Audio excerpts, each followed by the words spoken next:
Professor David Mitchell had seen thousands of photographs from Nazi Germany. As a history professor at Columbia University, specializing in World War II, his office walls were covered with images of rallies, marches, and public ceremonies. But on a cold October morning in 1991, while reviewing archival materials from Hamburg's State Archive, one particular photograph stopped him cold. The image showed hundreds of civilian workers gathered at the Blom plus Voss shipyard in Hamburg, June 13, 1936. They were attending the launch of the Horst Wessel, a training vessel for the German Navy. Shipyard employees, dock workers, foremen, engineers, ordinary working men assembled for a ceremonial event. The scene was typical of the era, a sea of raised arms performing the Nazi salute, faces turned toward something outside the frame, probably a Nazi official or party leader. Row after row of identical gestures, a choreographed display of conformity and allegiance. David had almost moved past it when something caught his eye. He leaned closer to his desk lamp, squinting at the grainy black and white image. In the middle of the crowd, among hundreds of outstretched arms, one man stood differently. His arms were crossed firmly over his chest. His face wore an expression that could only be described as defiant displeasure. "That's impossible," David whispered to himself. He had studied Nazi Germany for 23 years. He knew the consequences of public dissent. People disappeared for far less than refusing the Hitler salute. Yet here was photographic evidence of someone doing exactly that, captured in broad daylight, surrounded by witnesses at an official state ceremony. David pulled out his magnifying glass, studying every detail of the man's face and posture. He was young, maybe in his late 20s or early 30s, wearing a simple worker's outfit, likely a shipyard laborer or dock employee. His jaw was set, his eyes focused somewhere in the distance. There was no fear in his expression, only quiet determination. Around him, everyone else's arms were raised. The contrast was staggering. It was as if someone had taken a photograph of total conformity and dropped a single act of rebellion right in the center. David felt his hands trembling slightly as he made a photocopy of the image. This wasn't just another historical document. This was evidence of something extraordinary. One ordinary shipyard worker's refusal to surrender his dignity, even when surrounded by hundreds of his co-workers performing the Nazi salute in perfect unison. He had no idea who this man was, what happened to him, or why he chose that moment to resist. But David Mitchell knew, with absolute certainty, that he would not rest until he found out. The investigation was about to begin. David couldn't sleep that night. The image of the man with crossed arms haunted him. He had returned to his apartment in Manhattan with copies of the photograph, spreading them across his dining table under bright lights, examining every millimeter of the frame. The more he studied it, the more remarkable it became. This wasn't a blurry, accidental capture. The photograph was sharp, clear, professionally taken. The man's defiance was undeniable and unmistakable. How had this image survived? How had the photographer not been forced to destroy it? How had the man himself survived what must have been immediate consequences from Nazi officials or even his fellow workers? By dawn, David had filled 3 pages of his notebook with questions.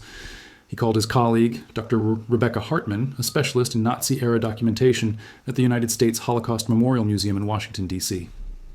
"Rebecca, I need your help," he said, his voice urgent.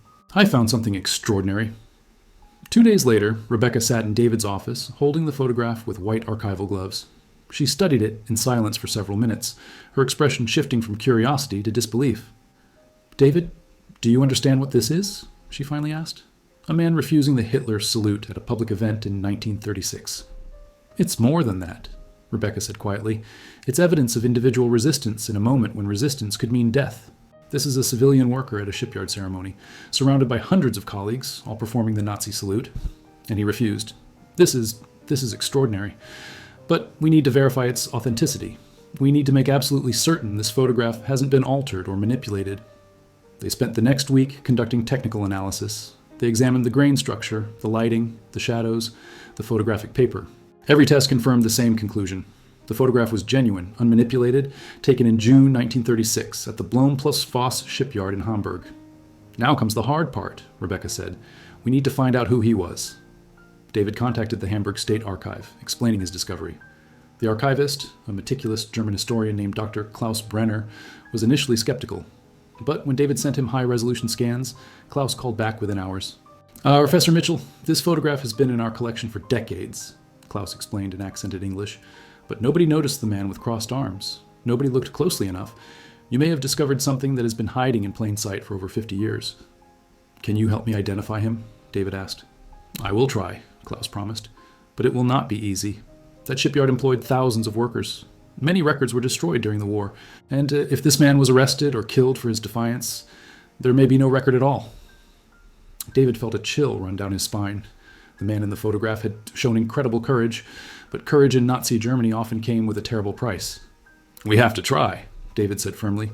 "This man deserves to be remembered." The investigation consumed David's life.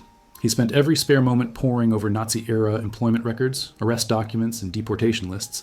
Rebecca joined him, traveling between New York and Washington, coordinating with archives across Germany. Klaus worked tirelessly in Hamburg, searching through dusty boxes of shipyard employment files that had somehow survived the Allied bombing campaigns. 3 months into the search, they had identified hundreds of workers who were present at the ship launch ceremony. But narrowing down which one was the man in the photograph proved nearly impossible. The image quality, while clear enough to show his defiant posture, didn't provide enough facial detail for definitive identification without supporting documentation. Then, Klaus found something. Buried in a filing cabinet in the basement of Hamburg's municipal archive was a police file from 1935. It contained a report about a man named August, who had been warned by local authorities for Rassenschande, race defilement, the Nazi term for relationships between Jews and non-Jews. The file mentions he worked at Blom plus Voss, Klaus said during a crackling international phone call, and there's a photograph attached to his police record. David's heart raced. "Can you send it?" The fax arrived the next morning. David held the grainy copy up to the light, then placed it next to the shipyard photograph. The facial features matched. The build matched. The age matched. "Rebecca, I think we found him," David said, his voice barely above a whisper. "August Landmesser."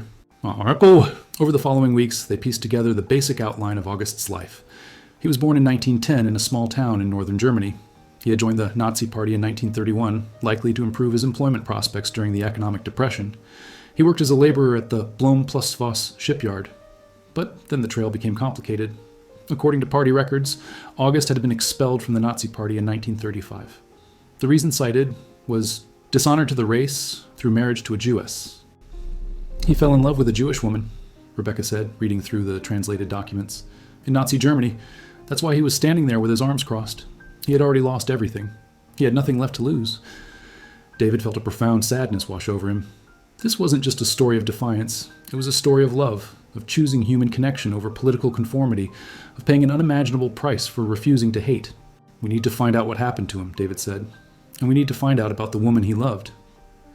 The investigation was no longer just academic. It had become personal. They were no longer searching for a name in a photograph. They were searching for a man who had loved deeply enough to risk everything. The woman's name was Irma Eckler. Finding information about her proved even more difficult than finding information about August. Jewish records from Nazi Germany were fragmentary at best, deliberately destroyed at worst. But Rebecca's connections at the Holocaust Memorial Museum opened crucial doors. Irma was born in 1913 in Hamburg to a Jewish family. She met August in 1934, probably at a social gathering or through mutual friends. By all accounts, they fell deeply in love.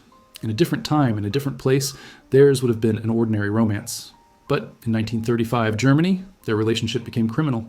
The Nuremberg laws, enacted in September 1935, officially prohibited marriages and sexual relationships between Jews and non-Jews. These laws transformed private love into public crime, turning intimate human connection into an act of political defiance. August and Irma tried to marry anyway. David found their marriage application, submitted to Hamburg authorities in 1935, formally denied with a stamp that read, "Application rejected, racial grounds." "They didn't give up," Rebecca said, reading through correspondence between August and various Nazi bureaucratic offices. "He kept trying. He wrote letters, filed appeals, argued with officials. He fought for her."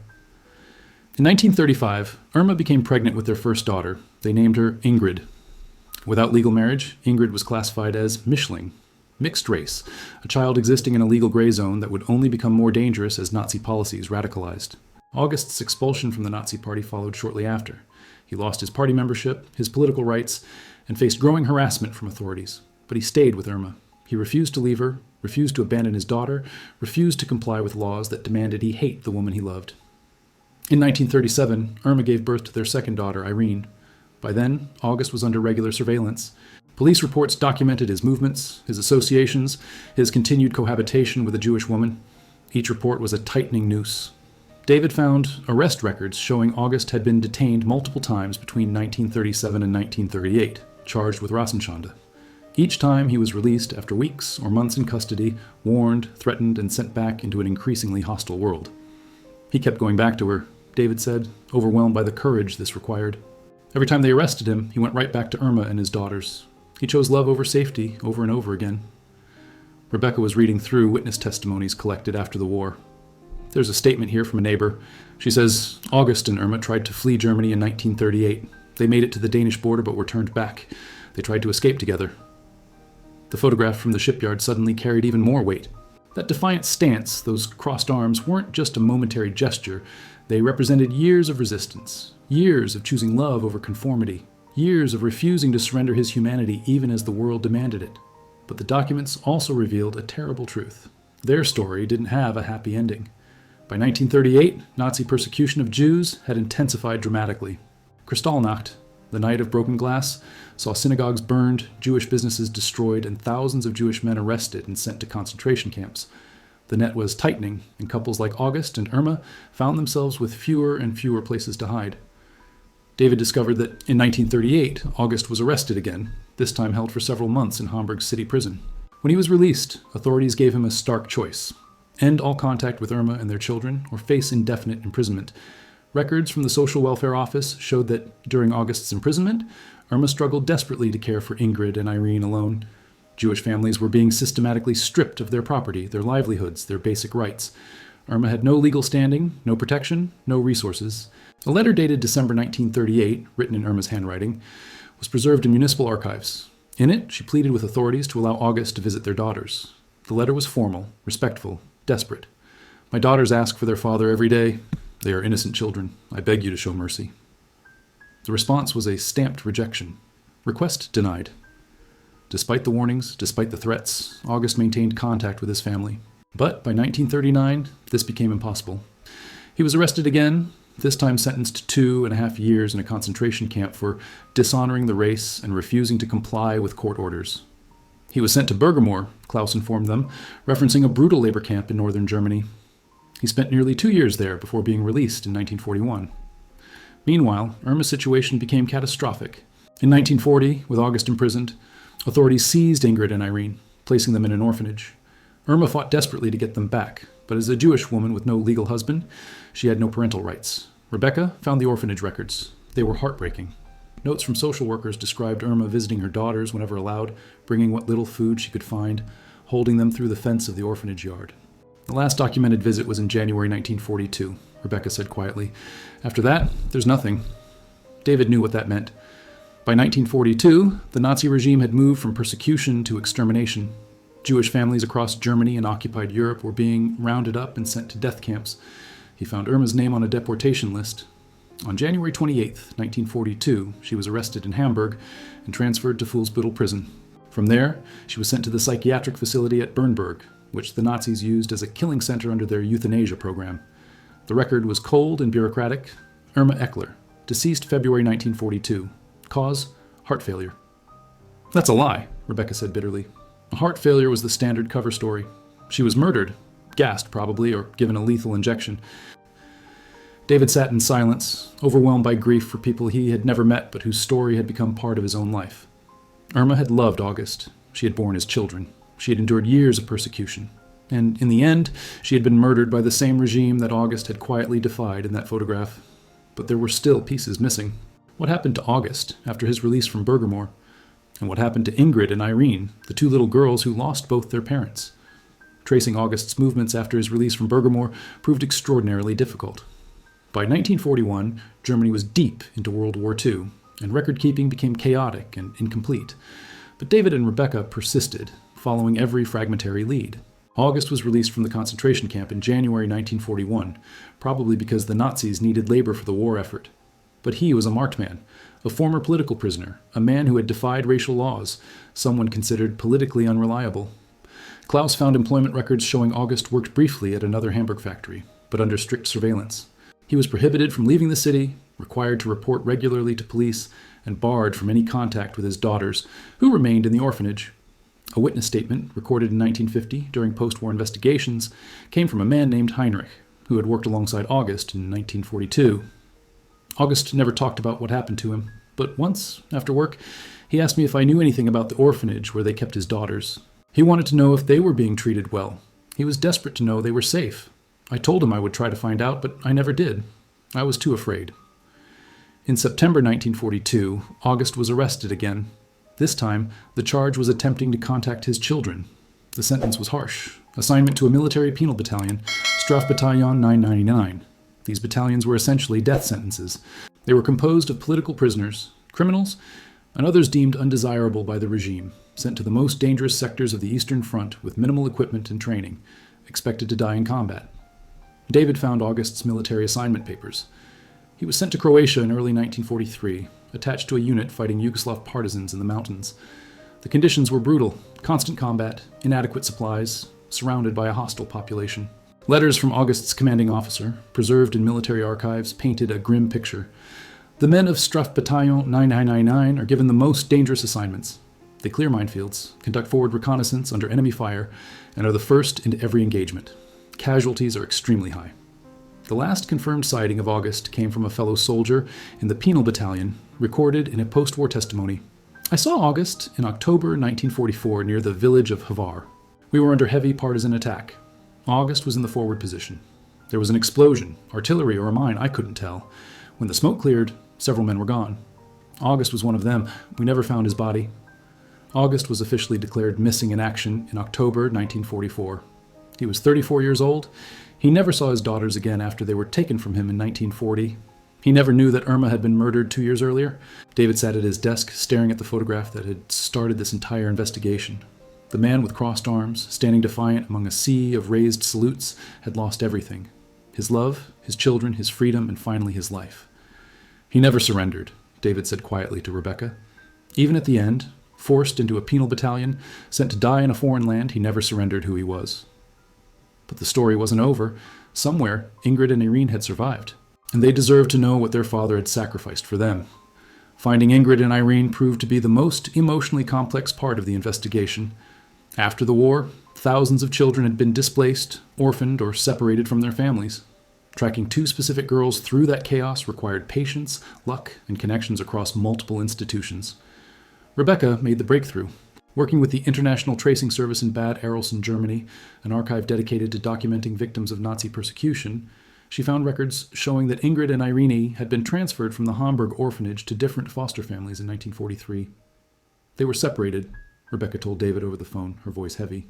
The Nazis decided to place them with different families, probably to make them easier to assimilate, to erase their Jewish heritage and their connection to each other.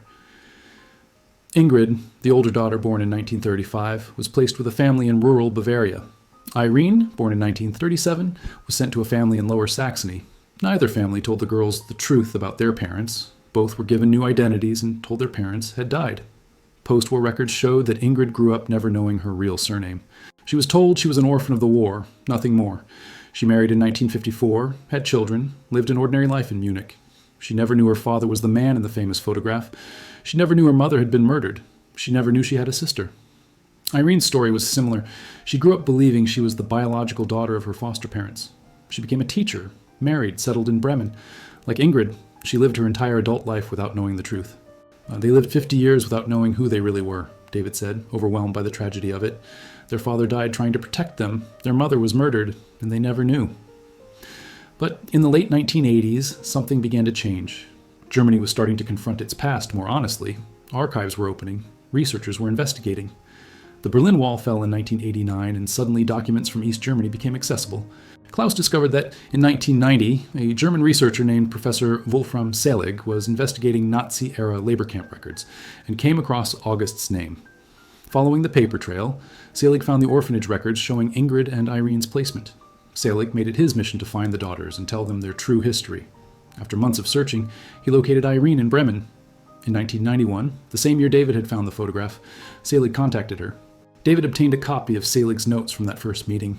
Irene was 54 years old when she learned the truth. She had lived her entire life as someone else. Now, suddenly, she discovered she had a Jewish mother who had been murdered, a father who had defied the Nazis and died in a penal battalion, and a sister she never knew existed. She was devastated, Klaus told David, but also angry. Angry that she had been lied to for 50 years. Angry that her parents had been taken from her. Angry that no one had tried to tell her the truth. Selig helped Irene locate Ingrid. The two sisters met for the first time since they were separated as children. They were strangers to each other, yet connected by blood, by loss, by a history they were only now beginning to understand. Ingrid was more reserved, Klaus explained. She had built a life based on one identity. Learning she was someone else entirely was almost too much to process. But both sisters wanted to know more. They wanted to understand what had happened to their parents, why they had been separated, why their father had defied the Nazis. And then David found the photograph. David knew he had to contact the daughters. This wasn't just a historical investigation anymore. This was about two women who deserved to know who their father had been, what he had stood for, and why his courage mattered. Through Klaus and Professor Selig, David arranged a meeting with Irene in Bremen in the spring of 1992. He brought copies of all his research, documentation of August and Irma's relationship, the arrest records, the camp assignments, and most importantly, the photograph from the shipyard. Irene was a dignified woman in her mid-50s with gray-streaked hair and her father's determined jawline. She greeted David with cautious politeness in her comfortable apartment overlooking the Weser River. "Professor Selig told me you found something about my father," she said in careful English. "I want to know everything." David spread the documents across her dining table, walking her through the timeline. He showed her the police files documenting August's relationship with Irma, the marriage application that was denied, the arrest records, the concentration camp assignment, the military records from Croatia. Irene listened in silence, occasionally asking questions, her hands folded tightly in her lap. When David finally pulled out the photograph from the shipyard, she gasped. "That's him," she whispered, staring at the man with crossed arms. "That's August Landmesser, your father." Irene took the photograph with trembling hands, holding it close, studying every detail of her father's face, a face she had no memory of, yet which looked somehow familiar in ways she couldn't articulate. "Everyone else is saluting," she said quietly. "But he's not." "Why?" "Because by June 1936, he had already chosen love over conformity," David explained. "He had already been expelled from the Nazi Party for refusing to leave your mother. He was standing there, surrounded by hundreds of people giving the Hitler salute, and he refused. He crossed his arms and refused." Tears ran down Irene's face. "He lost everything," she said. "My mother, me, Ingrid, everything. And still he didn't surrender." "No," David agreed. "He never surrendered." Over the next hours, David and Irene went through every document, every piece of evidence, every fragment of August and Irma's story. She learned about her mother's deportation and murder, about her father's final years in the penal battalion, about the desperate attempts they had made to flee Germany together, to keep their family intact against impossible odds. "I need to show this to Ingrid," Irene finally said. "She needs to know." Well, 2 weeks later, David met both sisters in Hamburg, in the same city where their father had once worked, where he had fallen in love with their mother, where he had stood in defiance at a shipyard ceremony 56 years earlier. Ingrid was quieter than Irene, more reserved, but the emotion in her eyes when she saw the photograph was unmistakable. "All my life, I felt like I didn't belong anywhere," Ingrid said softly. "Now I know why. I came from love that was illegal. I came from parents who chose each other over everything else. I came from courage." The three of them stood together, looking at the photograph that had revealed so much. The man with crossed arms was no longer anonymous. He was August. He was a father. He was someone who had loved deeply enough to defy an entire regime. "Thank you," Irene said to David. "Thank you for finding him. Thank you for making sure he's remembered." But David knew the story couldn't end there. The world needed to know about August Landmesser. His courage deserved recognition. After meeting Irene and Ingrid, David returned to New York, determined to share August's story with the world. This wasn't just a footnote in history. This was a powerful testament to individual resistance, to the courage required to choose love and dignity over conformity and hate. He wrote an article for the Journal of Modern History, detailing the discovery of the photograph and the investigation that followed. He included interviews with Irene, testimony from witnesses who had known August, and analysis of why this image mattered. The article was published in the fall of 1992, and the response was immediate and overwhelming. Newspapers across America picked up the story. The New York Times ran a front-page feature. Time magazine published the photograph with the headline, "The Man Who Said No, Discovering August Landmesser." Television networks wanted interviews. Documentary filmmakers wanted to tell the story, but David insisted that the focus remain on August and his family, not on the American professor who had found the photograph. "This isn't my story," David told reporters. "It's the story of a man who loved a woman they told him he couldn't love and who refused to hate when the world demanded it. That's what people need to understand." The photograph itself became iconic. It was displayed at the United States Holocaust Memorial Museum in Washington, with a placard explaining August's story. It was featured in history textbooks, in exhibitions about resistance to Nazism, and documentaries about the Holocaust. Schools across America began teaching about August Landmesser. Students studied the photograph, discussed what courage means, debated whether they would have the strength to stand alone in a crowd of conformity. Irene and Ingrid, initially hesitant about public attention, gradually came to appreciate the power of their father's legacy. Irene, especially, became an advocate for remembering individual resistance. "People always ask, 'What would I have done?'" Irene said during a speech at the Holocaust Museum in 1994. "My father answered that question. He was an ordinary man, a worker, not a politician or a philosopher.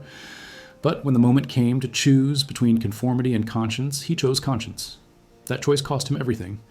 But it also meant his children could grow up knowing their father was a man of integrity." The story resonated particularly strongly in America, where discussions about civil rights, conformity, and individual resistance had their own complicated history. August became a symbol that transcended his specific historical moment, a reminder that ordinary people, in any time and place, might be called to make extraordinary choices.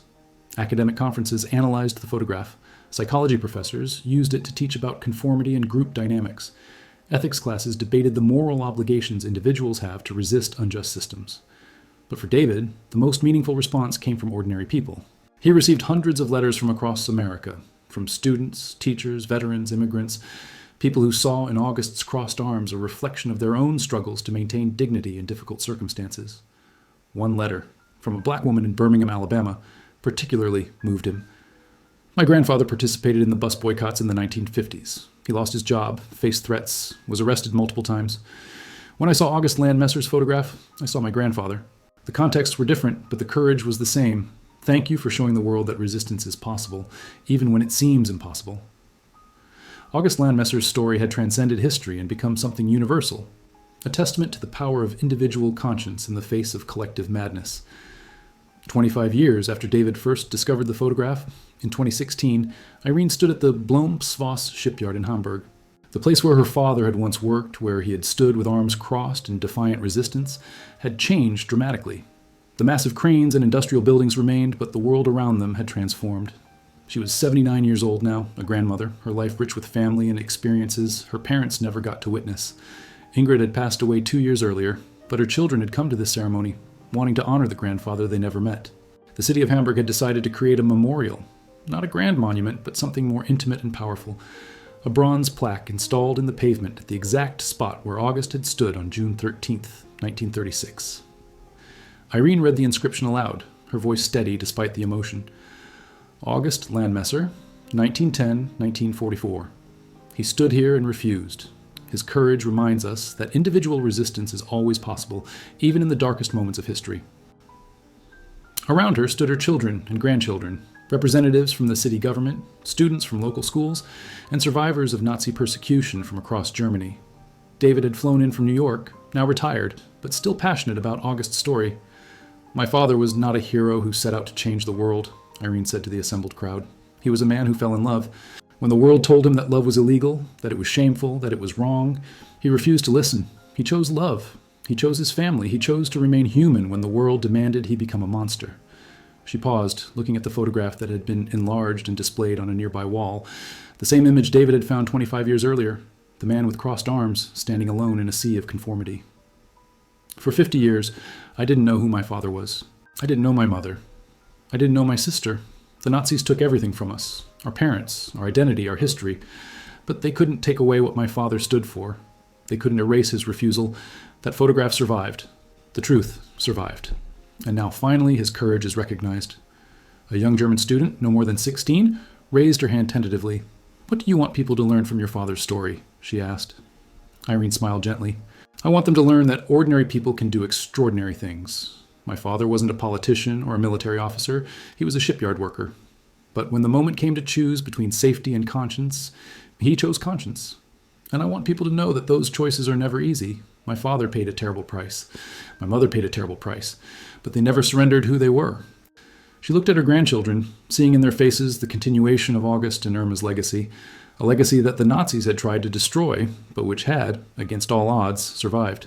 Every generation faces moments when they must choose between conformity and resistance, between complicity and courage. My father's photograph reminds us that individuals matter. One person standing with arms crossed in a crowd of thousands. It seems so small, so insignificant. But that gesture rippled across time. It inspired people I never met, in countries my father never knew existed. His refusal became a symbol of hope. David approached the memorial, laying a white rose on the plaque. August Landmesser showed us that love is resistance, he said quietly. In a world built on hate, choosing to love someone they told you to hate is revolutionary. In a system demanding conformity, maintaining your humanity is defiance. The ceremony concluded, but people lingered, staring at the photograph, reading the plaque, taking pictures to share with friends and family around the world. August's story would continue to spread, continue to inspire, continue to challenge people to ask themselves, what would I do? Would I have the courage to stand alone? As Irene walked away from the shipyard, her grandchildren beside her, she felt something she hadn't expected: peace. For 79 years, she had lived with questions about her parents, with gaps in her identity, with the trauma of having been separated from everything she should have known. Now, finally, she understood.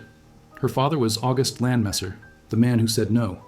Her mother was Irma Eckler, the woman who loved him despite the world's hatred. And she, Irene, was the living continuation of their courage, their love, their refusal to surrender.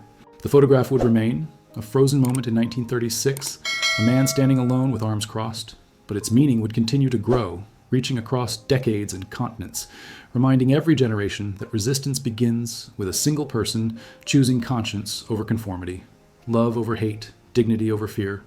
August. Landmesser never knew his defiant stance would be photographed. He never knew that image would survive. He never knew that 70 years later his daughters would learn his story and the world would celebrate his courage. But he knew, in that moment in 1936, standing in the Hamburg shipyard with his arms crossed while hundreds around him raised their arms in salute, that he could not surrender who he was. And that knowledge, that choice, that single gesture of refusal became his legacy and his gift to all who would come after.